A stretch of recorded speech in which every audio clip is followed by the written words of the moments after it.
So it's a difficult catch-22 for us, which is why we really have to remain Advent focused. We have to keep our focus on the fact that Christ is coming and that there's a new kingdom being formed.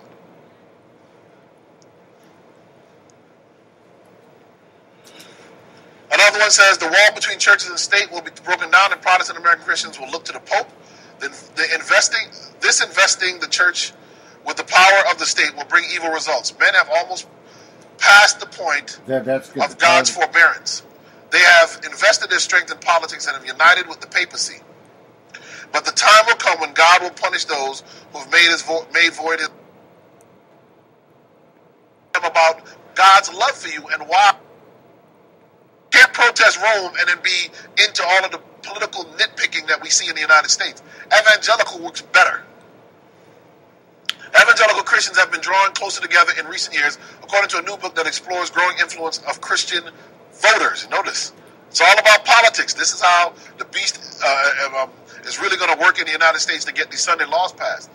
Dale Hudson, the executive director of the Morley Institute for Church and Culture in Washington, D.C., age-old grievances have gradually receded to the point where Christians from various denominations have joined together to resist secular assaults on shared values. Onward, Christian soldiers, the growing political power of Catholics and evangelicals in the United States. Could Ellen G. White have written that any better, what she wrote?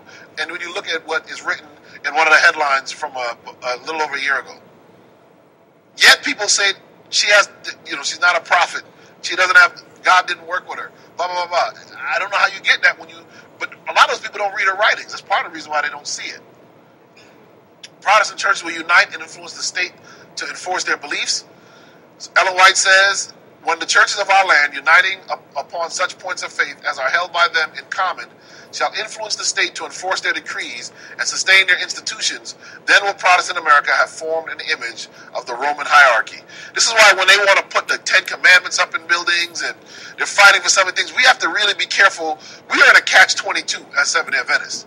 On the one hand, we don't like the very liberal onslaught on society that destroys marriage and righteousness and good moral principles. But on the other hand, we know that we have to be careful when we start trying to support the legislation of moral issues and moral things and even biblical things, because we understand that once that train starts out of the gate, it's going to be hard to get that train back. And so we're in a catch-22, because in essence, I can agree with much of what the conservative right-wing Americans believe on moral issues. I don't believe we should have gambling parlors everywhere, medical marijuana clinics, rampant abortion going on in our country. But I know that the more, if I jump on that bandwagon and we push that train is going to stop at a Sunday law. That's the station it's going to pull into. So it's a difficult catch-22 for us, which is why we really have to remain Advent focused. We have to keep our focus on the fact that Christ is coming and that there's a new kingdom being formed.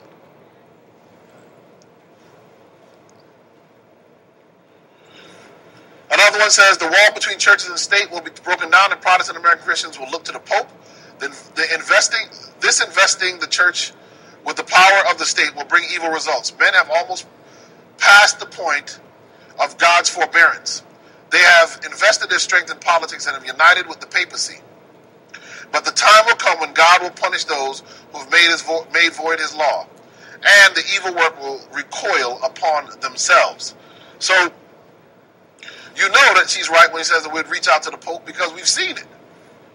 I watched Laura Bush on CNN with Larry King and her daughter talk about the Holy Father and how blessed he was and how peaceful he was. I mean, she spoke as if she had met Christ himself.